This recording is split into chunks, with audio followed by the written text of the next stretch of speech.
assunto de economia, que é a conta de luz que vai ficar mais barata nesse mês de junho. Uma notícia que cai muito bem para o bolso dos brasileiros, claro. Da bandeira amarela para a bandeira verde, o que significa pagar menos pela energia consumida. No Rio de Janeiro, a gente conversa agora com a Narayana Borges, que paga uma conta de luz, senhoras e senhores, assombrosa, porque ela consome muita energia elétrica. Ela fica o tempo inteiro nesse celular aí que não para, carrega, descarrega, carrega, descarrega. Ô Narayana, é o seguinte, essa bandeira de cor, na cor da bandeira, acontece graças aos reservatórios das hidrelétricas que parece que estão bem. É isso? Bom dia.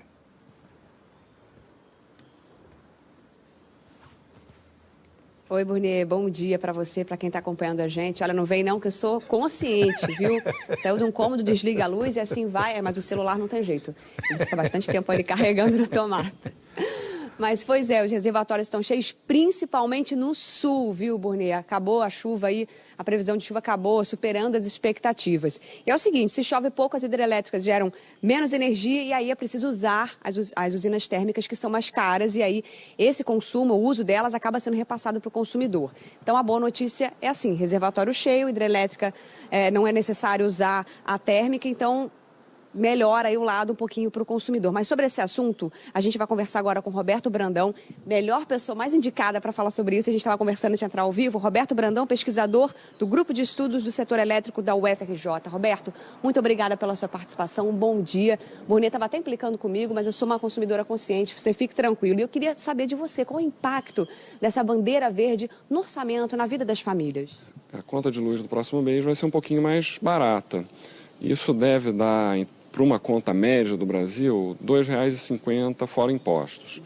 Uma conta de classe média é bem mais do que isso. É uma pequena economia, mas é uma economia, uma boa notícia. A gente estava conversando sobre a questão dos reservatórios, né? Isso quer dizer que os reservatórios estão cheios, mas tem um destaque o do sul que está mais cheio, né? Por conta das chuvas por lá. Mas junho é um mês de estiagem, né? Junho, julho. O que a gente pode esperar para os próximos meses, Brandão? Olha, a gente está usando poucas térmicas agora porque choveu muito esse mês, sobretudo no sul do país. Os reservatórios do sul, que não são grandes, encheram, inclusive alguns deles não tem mais como segurar a água e isso gera até inundações eventualmente. Então, muita chuva no sul. Os reservatórios do sudeste não encheram esse ano. Então, nível razoável, mas não cheio. Se não persistir uma chuva acima da média, a tendência é que durante a seca a gente volte a ter bandeira amarela, chovendo pouco, bandeira vermelha, porque os reservatórios não estão cheios. É que nesse momento tem muita água numa parte do país e realmente está sobrando. Mais para frente, a situação é tranquila, não tem risco nenhum de racionamento, mas é possível, se não persistir uma chuva forte, que volte a ter bandeira amarela e bandeira vermelha, então fiquem ligados. Então é o seguinte, né? Bandeira verde, que ótimo para o nosso bolso, mas continua aquele trabalho, aquela consciência de economizar dentro de casa, né? Isso, desde 2012 a gente teve uma sequência de anos ruins de chuva. Todos os anos, acho que menos de 2016, todos foram ruins, 2016 foi só normal. Os reservatórios grandes nunca se recuperaram e isso faz com que tenha uma maior probabilidade de acontecer situações de uso de térmica mais intensa. Agora, o sistema está muito folgado, porque o consumo não tem crescido em função da crise econômica. Então, isso, por outro lado, o risco é nenhum praticamente. Muito difícil a gente ter um racionamento na situação atual. Então, muito obrigada pela sua participação. Bom dia para você, Burnier. Então é isso. Bandeira verde, alívio para o bolso, mas consciência sempre, né, gente? Abrir só a geladeira a quantidade necessária, só ligar o ar-condicionado se precisar. O celular tá liberado, né, Burnier? Você deixa eu ficar com o celular na tomada sem problema, né? Tem que ficar apurando as informações aqui para você. Hoje a Narayana tá assim, batendo palminhas, porque ficou bandeira verde, ela vai poder carregar os 300 celulares que ela tem, né, Narayana? Tá bom, beleza. Eu acho ótimo. Fica ligada. Obrigado, bem. Um beijo para você.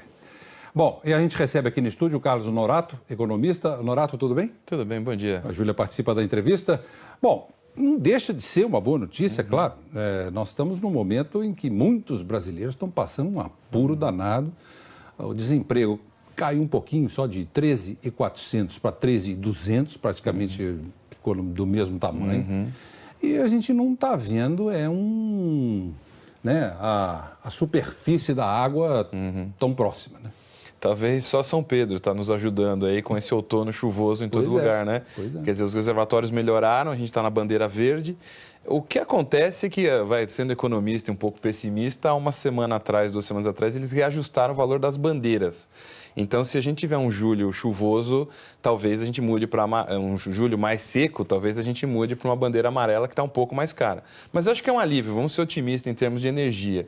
O que eu acho que é difícil, quer dizer, a gente continua naquela toada da aprovação das reformas. Aparentemente, pelos comentários, acho que os políticos estão começando a tomar prumo da necessidade. A economia está demonstrando que a reforma é preciso ser feita e criar uma expectativa positiva, porque senão ninguém vai investir. A gente conversa com executivos, com empresários, e o pessoal está no compasso de espera para o investimento. E sem investimento, o governo não tem condição de investir.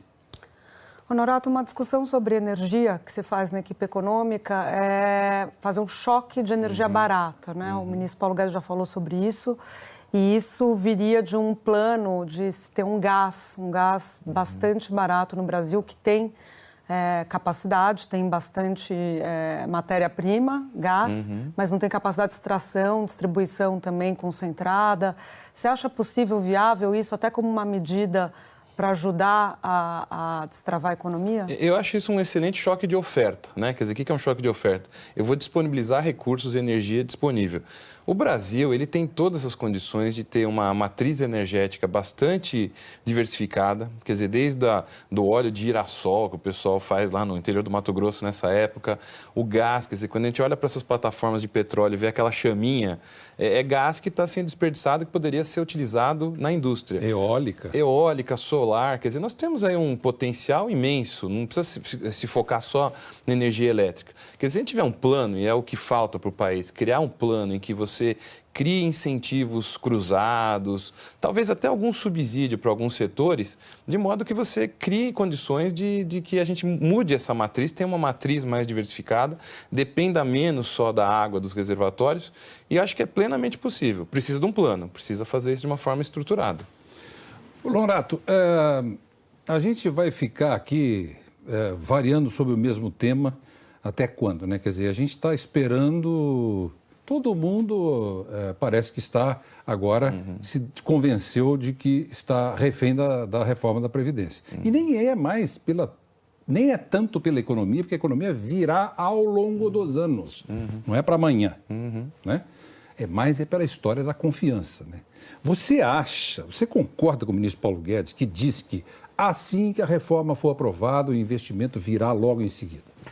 Olha, o freio do investimento nas indústrias, nas empresas internacionais está muito grande.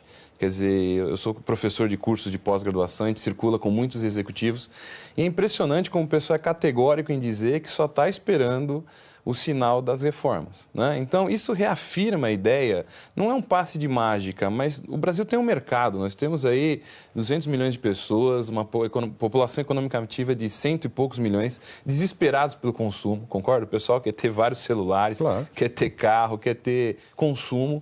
Então, à medida que você tiver uma oportunidade, quer dizer, que passar um sinal claro, ó, engrenamos a primeira reforma, e temos condições de fazer outras reformas, tributária, a própria política, que eu acho que fica muito mais para frente, nós criamos um espaço de crescimento. Eu não acho que é um passe de mágica, mas vai ser um sinal muito positivo em termos de expectativa.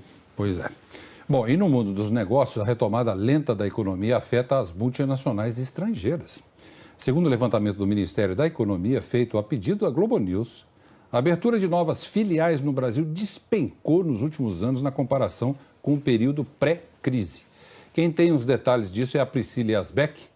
Priscila, as empresas estrangeiras não estão abrindo filiais no Brasil a despeito de algumas iniciativas do governo. Quais são os principais motivos aí para elas não estarem apostando, pelo menos por enquanto, aqui? Bom dia. Bom dia, Burnier. Bom dia a todos. No começo de maio, o governo passou a competência da autorização de empresas estrangeiras da Casa Civil para o Ministério da Economia. E, com isso, eles conseguiram uma redução importante no prazo de abertura das empresas estrangeiras, que caiu de 45 dias para 3 dias.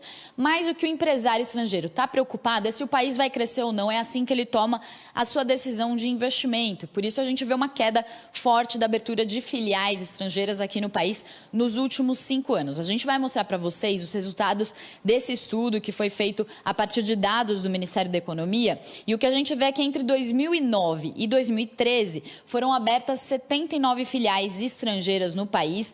Nesse período, inclusive, o PIB teve um crescimento médio de 3,3%. Só que aí a gente vai mostrar uma segunda tela para vocês do período da crise entre 2014 e 2018. Nesse período, o total de empresas abertas aqui foi de 31, ou seja, menos da metade. E nesse período da crise, a gente teve um crescimento do PIB médio de 0,8%. E o resultado que a gente vê numa terceira tela é essa queda de 61% nas filiais de empresas estrangeiras. Lembrando, então, que nesse período de 2009 a 2013, a gente teve um crescimento da economia de 3%, em média, 3,3%. E entre 2014 e 2018, a gente teve um crescimento de só 0,8%, praticamente uma estabilidade, o que mostra que a decisão de investimento está muito ligada ao crescimento da economia. A gente vai conversar sobre isso com o Fábio Silveira, que é economista da Macrosector Consultores, é sócio-diretor da Macrosector. Fábio, a gente está falando então da abertura de empresas estrangeiras, né? Caiu muito nesses últimos 5 anos se a gente comparar com o período pré-crise. Qual que é a importância da abertura dessas empresas aqui no país? A importância dessas empresas seria, lógico, intensificar o comércio bilateral, atrair investimento. O mundo vive uma intensa revolução tecnológica, então era importante o país ter maior acesso, uma maior troca de experiências com outras empresas.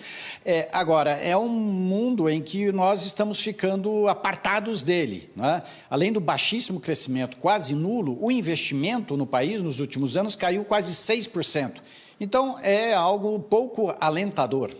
Então, o investimento, a gente comparou aqui agora há pouco, cresceu 6% no período pré-crise, em média, né, o investimento. Isso. Já nesse período aí de crise, teve uma queda de 6%, né? Então, quer dizer, o empresário estrangeiro ele vai olhar esse tipo de dado para tomar decisão, né? A gente fala muito de reforma da Previdência, mas o estrangeiro ele também está vendo outros indicadores da economia, né, para tomar essa decisão. Isso, ele está vendo o próprio crescimento, que não existe, e o investimento, que é o crescimento futuro, que vem caindo. Portanto, é pouco alentador saber que só a reforma da Previdência é a única variável para estimular o crescimento nos próximos anos.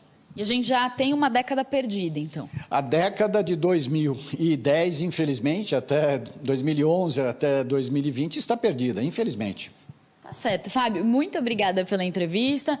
Então, Burnier, mais um dado desanimador, infelizmente, aí sobre a economia.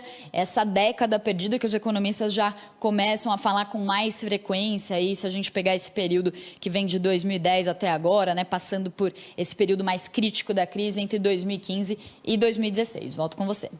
Tá bom, Priscila, obrigado pelas informações, o seu entrevistado também, bom dia para vocês. Honorato,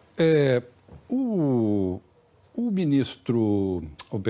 presidente da Câmara, Rodrigo Maia, deu entrevistas esse fim de semana e em algumas delas ele pontuou o seguinte: o governo não tem plano econômico, o governo está depositando tudo na reforma da Previdência e só tem isso.